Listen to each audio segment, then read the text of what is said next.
Uma fake news generalizada que enganou muita gente e também encheu o bolso de muita gente. Hoje nós vamos voltar para a segunda metade dos anos 90.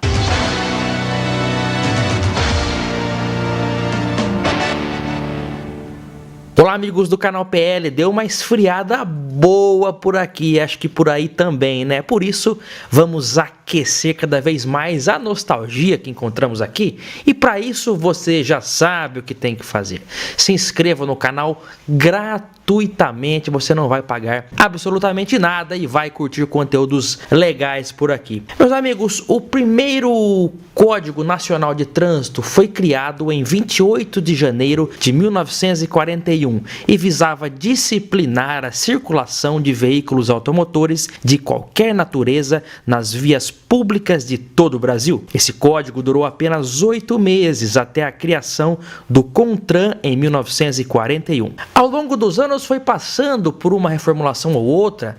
Em 1966 também passou por uma grande reformulação, tendo ali várias alterações, até que em 23 de setembro de 1997 foi promulgada pelo Congresso Nacional a Lei 9.503, que instituiu o Código de Trânsito Brasileiro, substituindo o antigo Código Nacional de Trânsito. A lei foi sancionada pelo então presidente da República, Fernando Henrique Cardoso, entrando em vigor no dia 22 de janeiro de 1998. Nessa época, inclusive, vocês lembram que tinha aquele adesivo de licenciamento 97, é o mais comum, né? E a ideia era que ele fosse sendo trocado ano a ano. Até chegou a sair o adesivo do ano de 98, que era amarelo. Esse daí, ele é menos conhecido que o de 97, que era cinza, né? Mas existiu também o adesivo de 98. Cabe aqui também uma curiosidade sobre isso. E foi no ano de 1998 também que se instituiu a resolução número 44 do CONTRAN, do dia 21 de maio daquele ano, que dizia no seu artigo 1º, vamos ler juntos aqui: os automóveis nacionais ou importados deverão ser dotados obrigatoriamente de encosto de cabeça nos assentos dianteiros próximos às portas, quando voltados para a frente do veículo. E a partir de meados ali já de 1998, muita gente acabou sendo enganada. Essas novas exigências passariam a valer a partir do dia 1º de janeiro de 1999, mas já a partir de meados de 98, com essa resolução, muita gente acabou sendo enganada, né? Proprietários de veículos dos anos 70 e 80. E por que eu digo que essas pessoas foram enganadas? Vamos ler o que dizia o artigo 2º dessa resolução 44 de 21 de maio de 1998. Os automóveis nacionais ou importados produzidos a partir de 1º de janeiro de 1999, com código, marca, modelo deferido pelo órgão máximo executivo de trânsito da União até 31 de dezembro de 1998, deverão ser dotados obrigatoriamente de encosto de cabeça nos assentos dianteiros próximos às portas. O que acontece é o seguinte: muita gente, comerciantes aí de autopeças, por falta de conhecimento ou até mesmo por esperteza, começaram a espalhar a famosa fake news, que naquela época não era conhecida assim, né? Pelo nome em inglês, que é notícia falsa, que essa obrigatoriedade também valeria para carros antigos, para todos os carros. Então, logo, muitos donos de carros aí, Fuscas, Chevetes, todos os carros dos anos 70 que tinham aquele banquinho baixo, foram induzidos a crer que eles teriam que adaptar os seus veículos de modo que se enquadrassem nessa nova resolução, que na realidade só passaria a valer para carros 0 km fabricados a partir de 1999, não afetando então veículos mais antigos. Mas numa época sem internet, né? Em 1998 havia já internet, mas nos seus primórdios, né?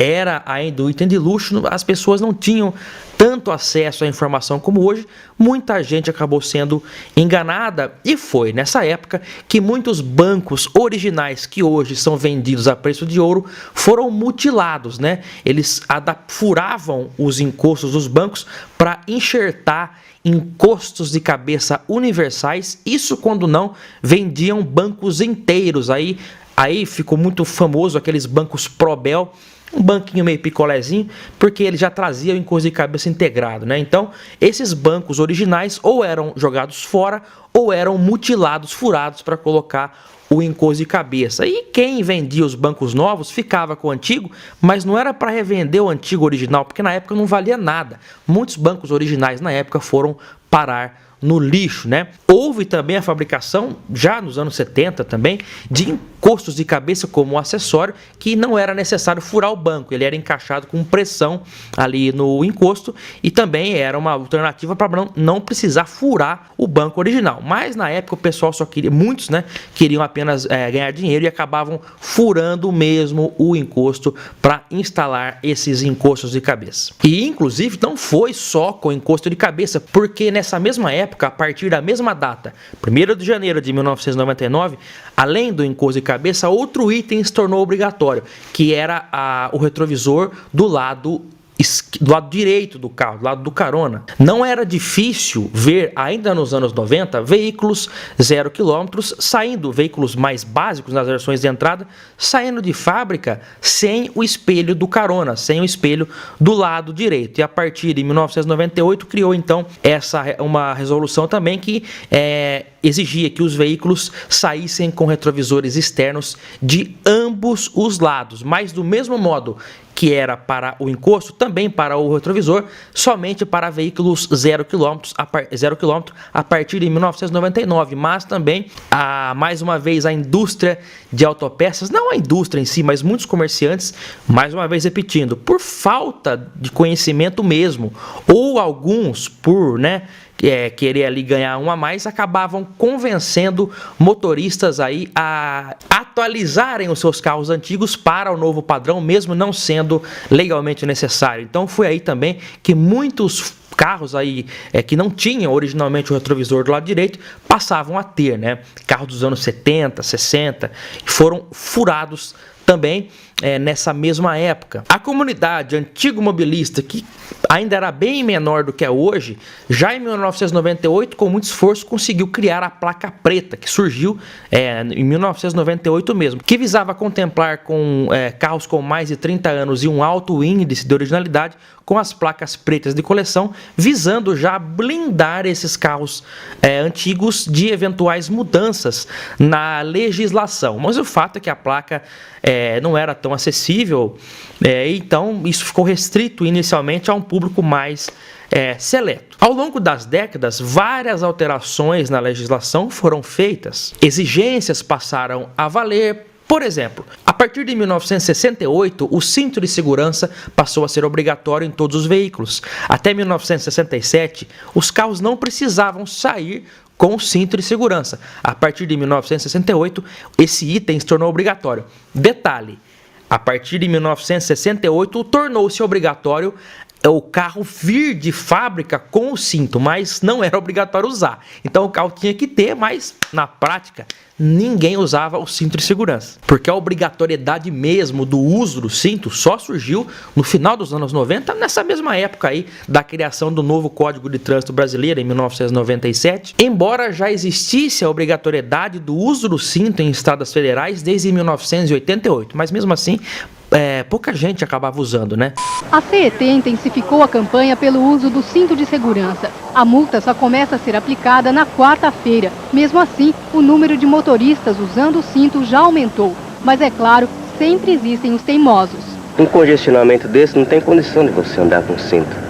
Se o carro está em movimento, você coloca o cinto. Está aqui debaixo do banco, a dificuldade é tirar aqui de baixo, Assim que eu abrir o farol, vou encostar e colocar. Com a nova lei, é hora de checar se os cintos de segurança do motorista e do passageiro estão funcionando direitinho. Se houver algum problema, procure logo uma oficina especializada. Nessa pequena oficina de fundo de quintal, o movimento aumentou na semana passada 80%. A Ferrugem denuncia a falta de uso desse cinto. Só trocando por um novo, custa R$10. O cinto desse carro, depois de puxado, não voltava para a caixa. O conserto custou R$25. Um pouquinho de relaxo não havia mandado consertar, Agora tem que consertar. Para as pessoas baixas e gordinhas, o problema é o tamanho do cinto. Às vezes a fita não alcança a trava. O jeito é trocá-la por uma mais longa. Custa R$18. aqui no Brasil ainda as pessoas não têm uma noção de quanto é importante o cinto de segurança. Quando em países de primeiro mundo, no caso Japão, Estados Unidos, os carros você nem funciona ele se não tiver com o cinto armado. O carro que só tem o cinto aqui no abdômen, como é que o policial vai saber se está colocado certinho? É muito simples. Essa fiscalização será feita quando o sinal fechar. Ele já vê de longe se a pessoa está usando esse tipo de cinto e vê pela coluna se existe o cinto de 3 pontos. Para certificar, ele chega próximo do veículo e observa se a pessoa está usando o subabdominal. Então a probabilidade de ser alguém multado por não estar usando ou por estar usando o subabdominal é 0. Não vai ser feita nenhuma autuação se a pessoa estiver usando qualquer tipo de cinto de segurança. Um outro exemplo legal, você já notou que nos anos 70, a maioria dos carros nacionais tinha uma lanterna traseira com a seta vermelha acompanhando a lanterna, as famosas lentes rubi, que surgiram ali a partir de 1975. A padronização das setas na cor âmbar, né, conhecida também como laranja, ocorreu somente nos anos 80. Na segunda metade dos anos 70, praticamente todos os carros nacionais tinham a lanterna traseira com a seta, com a mesma cor da lente. Eu particularmente acho até mais bonito. Até na TL, inclusive, nossa, que é 72, que ainda usava a seta âmbar, eu coloquei a lente rubi, porque eu acho que fica mais legal. Inclusive, outro detalhe, né? O pisca-alerta. Sabia que o pisca-alerta ele só se tornou obrigatório a partir de 1975? Até 74, o pisca-alerta não era um acessório obrigatório nos carros. A maioria dos carros nacionais não tinham esse item. Se você precisasse deixar o carro, hoje em dia nessas vagas aí, né, vaga rápida, você pode parar 15 minutos com o pisca-alerta ligado. Você tem que deixar uma seta ligada então, porque se o carro não tem pisca-alerta, a TL aqui, mais uma vez citando ela como exemplo, não tem pisca-alerta, né? E é um acessório realmente que só surgiu a partir de 1975 na maioria realmente dos carros nacionais. Também o cinto de segurança que eu mencionei, que passou a ser obrigatório a partir de 68, a vir de fábrica, né? Não era obrigatório ainda o seu uso. Ele, em muitos carros, como Chevette, Opala, ele tinha o cinto era abdominal, né? Caminhonetes também era muito comum, que é aquele cinto que ele só passa na cintura, ele não passa aqui, é o cinto de 2 pontos que a gente costuma dizer, não é o cinto de 3 pontos que é o que vem aqui. O do Fusca era de 2 pontos também, só que ele era assim, ele vinha pra cá, ele não tinha o que passava aqui, né? O cinto de 3 pontos realmente é uma coisa que surgiu um pouco depois. Já vi gente que tomou multa com um carro assim porque o guarda aí de trânsito entendeu que o cara estava sem cinto, mas não estava sem cinto. O cinto estava realmente afivelado, só que não dá para ver de fora do veículo. E, né, isso levou alguns proprietários a colocarem adesivos até no para-brisa, né? Este veículo possui cinto de segurança abdominal, para avisar que o carro... Porque não dá para saber se o cara tá usando o cinto ou não, né? Realmente, mas é porque ele fica ali na parte de baixo. Eu acho que assim, o carro realmente, ele retrata o retrato de uma época. Não tem as produções da Globo que são reprisadas aí no Viva, até as novelas que são reprisadas no Vale a Pena Ver de Novo. Quando acaba a novela, nos créditos, a Globo coloca lá uma frase: essa produção retrata costumes costumes da época, né? Costumes e comportamentos da época. O carro é a mesma coisa. Um carro 1970 retrata costumes e comportamentos daquele momento. Logo, então, se não é original, não é obrigatório. É claro que do ponto de vista legal, existe uma regionalização da interpretação da lei. Como o Brasil é um país muito grande, tem uma variação, cada um meio que interpreta de um jeito o que é obrigatório, o que não é. No meu ponto de vista, se não é obrigatório, não precisa ter, né?